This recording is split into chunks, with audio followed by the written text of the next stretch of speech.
All right, so you already know what the title is of this, man. So I have been reading The Black Knight, and I really thought this was an interesting.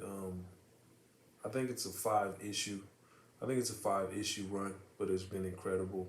Um, I just like the concept of the Black Knight. I think he's actually going to be a part of Marvel's Eternal movie coming up. Yeah, I think I've seen him. He's going to be played by. I've talked about it. He's going to be played by. Um, I forgot what his name was, but he plays in. He was Jon Snow in Game of Thrones, so that pretty much lets you know who it is. Kit Harington. Kit Harington. There he goes. Kit Harington. He's going to be playing the Black Knight in the upcoming Marvel movie Eternals. But yeah, man, this is issue 4, man. Look at that, it's fantastic. It's been a great run, man. Like I said, it might seem like I'm in the comics like that, but only recently has this become a thing, and like I like the ones that I've stumbled upon, like in the Black Knight, aka Dane Whitman. That's his real name. He's a really good character, man. I like the complexity of his character. Like his superpower is basically a sword that's been the Ebony Blade. It's been passed down from generation to generation in the story. In the thing about the sword is it feeds off people's it feeds off the wielder's passion, anger, confusion, stuff like that.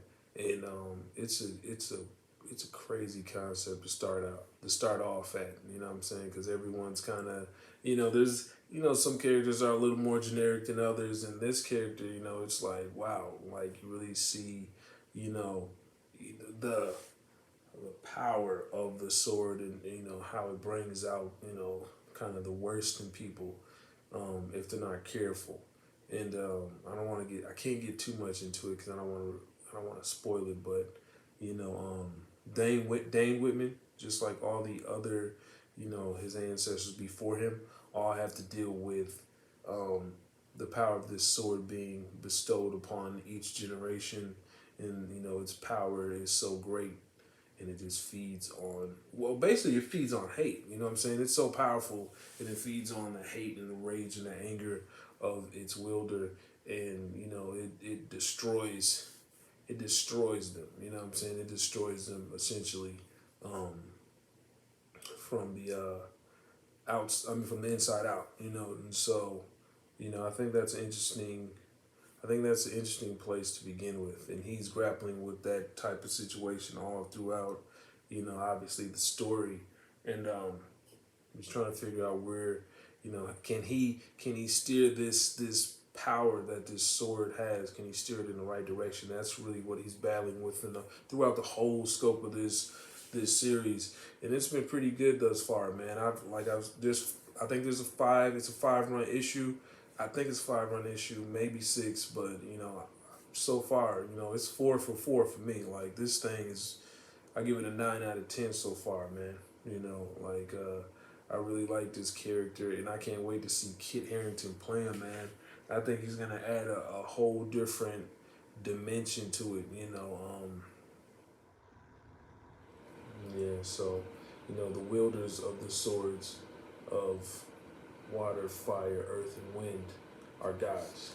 They're gods, and I have that same type of aspect in my book, just like the Black Knight has in the comic, where you have powerful beings, and you have powerful beings, you have powerful individuals, and they're in control of awesome powers basically, and as a result, they have to figure out how to control them. They have to figure out how to um, wield them properly. And it's not, one thing I like is not having a cookie cutter story where it's just like, okay, they have this power and they know everything and they know what needs to happen all the time. Like that, just for me, that just doesn't appeal to me. It's kind of boring, you know what I'm saying? Because then it's like, what point is there to write a story if it's just they're all knowing and they know everything all the time, and they don't never make mistakes. So I wanted to make my characters more grounded. I wanted to give them that layer of, okay, you know, I have these powers. I understand I have responsibility, but I also have some of my own ambitions that I want to carry out. And I think, you know, and then that creates a divide itself. And I thought that was pretty interesting. So I tackled that a lot in my story because I thought it was just something that could make.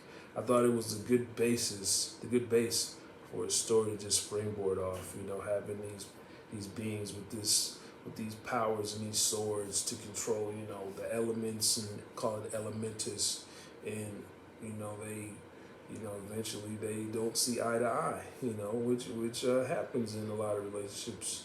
You know what I'm saying? And they're siblings. You know what I'm saying? I'm giving away a little bit of the story, but they're siblings, so they don't always see eye to eye, which happens in real life. So it's I think it's pretty awesome, and let me show you that one more time. Yeah, this was right there, the Path of Kingdoms. It's a good one, right? But yeah, man, this Black Knight has got to be one of my favorite comics that I've read in a long time.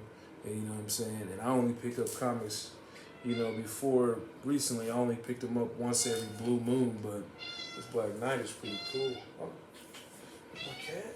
Oh, my cat. Look at this dude. He wanted to be in the mix apparently. Alright, we out here.